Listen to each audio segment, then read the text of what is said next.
What's up, guys? This is Coach Grant with First Down Training, and today we're going to be breaking down Chad OCHO CINCO Johnson's releases off the line against press. I think he's probably one of the best technicians off the line in the history of the game, and today we're going to talk about what makes him so special, how you can change up tempo off the line, how you could sell your moves with being sudden, having sudden feet, and throwing your upper half into these moves. And guys, if you're a receiver and you want to get better hands, you want to improve your catching ability, you need better hand-eye coordination, grip strength, and you don't have a quarterback to throw you the ball 100 times a day, check out that link in the description. It says improve your hands in 30 days, full 30-day program, all designed to improve your hands, no quarterback necessary. Hope to get you guys on that soon.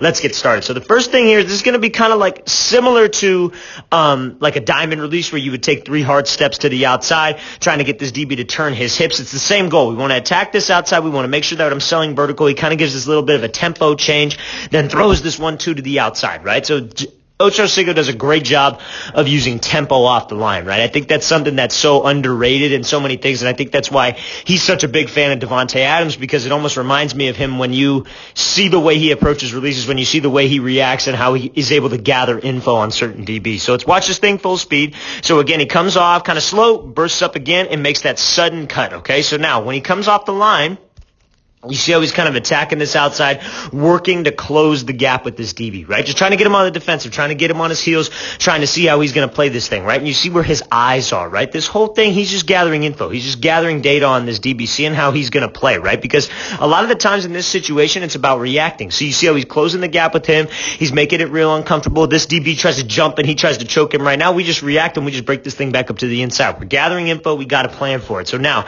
he makes this break to the outside and you see how he throws this 1-2, right? Coming off the line, his plan was probably close that gap, throw a 1-2, try to get him to turn his hips and get him to bite on this move, right? So you see how when Ocho Cinco comes out here, he attacks the depth, he closed the gap, and he pop, and he throws himself to the outside, right? That's what gets this DB to jump and try to get hands on him here, because if we're trying to throw myself to the outside, he's selling like he's just going to give this one hard cut to the inside, cut here, and throw back to the outside and maybe try to beat him on this fade, maybe try to run this out route, whatever it might be, whatever this is built off of previously in the game, that's how we can structure this to open up a lot of other things on our route specifically, right? So again, he throws his upper half and you see how sudden he is with his feet. When you could be sudden with your feet, it forces a reaction out of this DB.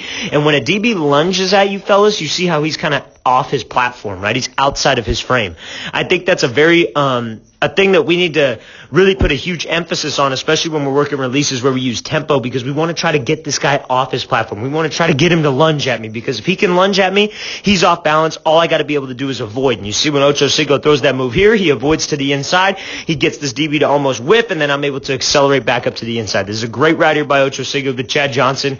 So watch this thing full speed one more time. So he's coming off here, 1-2, sudden feet, then accelerate out over to the inside. So now we're going to be looking at this like hesitation hop release right here, where he gives this quick little jab to the outside and gets this DB to lunge again, right? You see how much he's able to lunge outside of his frame. He's coming off his platform. He's off balance, right? So all we got to know is that if I could get a DB into this position, fellas, regardless of what it is, you just got to beat this inside arm if you're trying to take an outside release. And if it was an outside release, you just got to beat this outside arm, right? So he's lunged at him off of his base. Let's just focus on beating this this inside arm right here, or just avoiding, and I could get upfield, right? So you see how he comes off the line.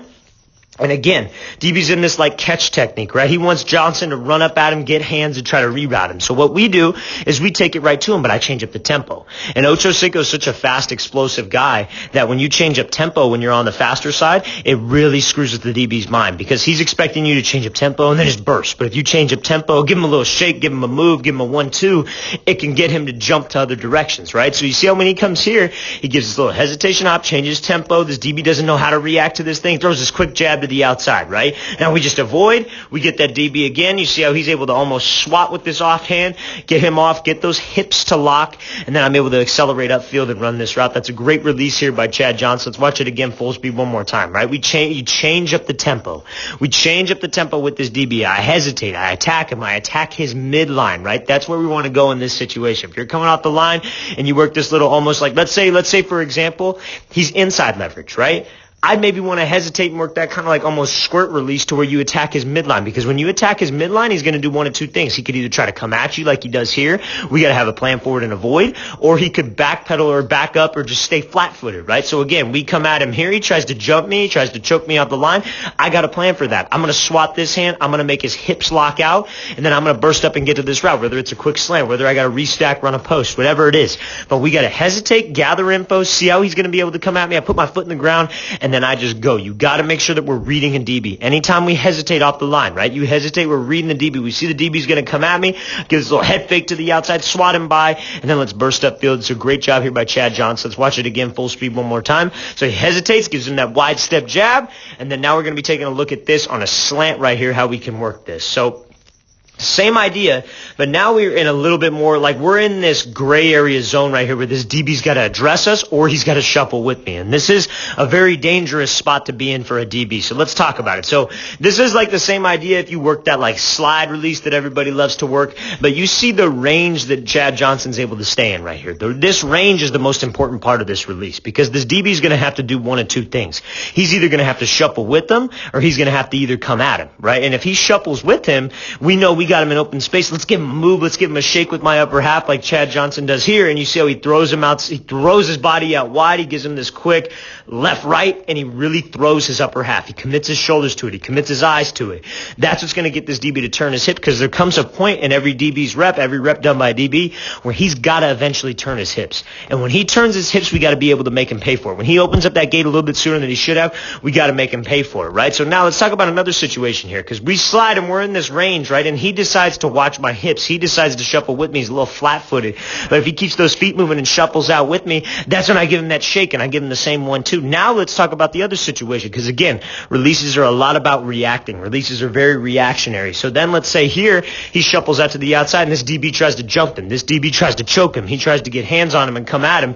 I know that I got to take an inside release. So if he comes at me and he's off balance like the other two DBs were, which hand do I got to beat? I got to beat this left hand, swat him by, then rip back underneath, right? So it's one of those things where, especially when you see a guy who changes up tempo so great like OCHO CINCO does, that you got to have a reactionary plan. You got to have a plan going in. You come up to the line, you're thinking, okay, I'm going to give him this little bit of a hesitation, like shuffle to the outside, see what he's working with. I'm trying to gather info. You see where his eyes are. He's reading this DB. He wants to be able to see the threat because it's like boxing. The shots that are going to knock us off our route, that are going to knock us off this release, are the ones we can't see. Just like in boxing, the shots that we can't see are the ones that knock us out, right? So when we're here and we're in this open space, that's my initial plan off the line. You guys got to understand this because it's so much more than just doing drills. It's so much more than just doing 50 cone obstacle course drills like a lot of people like to teach, and then they get into a game and they don't know when to use this stuff. It's important that you know when to use this stuff, the thought process that goes into this stuff, because that's what helps you get better. That's what helps you execute it on the field rather than just execute it by yourself in practice or when you're working out with a coach or whoever, right? You can execute it when the pads come on because that's when it's important. All this stuff, yeah, it's cool, it's flashy. Don't get me wrong, it looks the part. It's fun to do and it's fun to teach, but if you can't do it in the game, then it's all for naught, right? We got to be able to do it when the pads come on, when we're 11 on 11, when timing's important, not one-on-ones when the quarterback can just sit back there for 8 seconds and it's not going to be a problem. He's not going to get hit. He's not going through progressions at all. So we got to be able to execute this stuff when the pads come on. So when he hesitates out here, that's his plan. His plan is to hesitate. He shuffles with me. I give him this 1-2. I throw my body, get him to turn. And then my reactionary plan that's in the back of my head, okay, you got to think like a DB. I shuffle outside wide. What if he just comes straight at me? Okay, I got to have a plan for my hands. Let's swat his hands. I know he's off balance if he tries to choke me. And then let's take the inside right now. Doesn't have to be pretty every single time. Don't force it if it's not there. Let's watch this release one more time. This is my favorite one by Chad Johnson. That's a great job. All right, guys, I really want to thank you for watching. I really appreciate it. Again, if you guys have any questions, leave those in the comments. I'll get back to you as soon as I possibly can. And if you guys want to improve your hands, don't have a quarterback to throw you the ball 100 times a day. You want to improve your grip strength, hand-eye coordination, catching drills that you can do by yourself. Check out that link in the description that says improve your hands in 30 days. Hope to get you guys on that soon. I'll see you guys next time.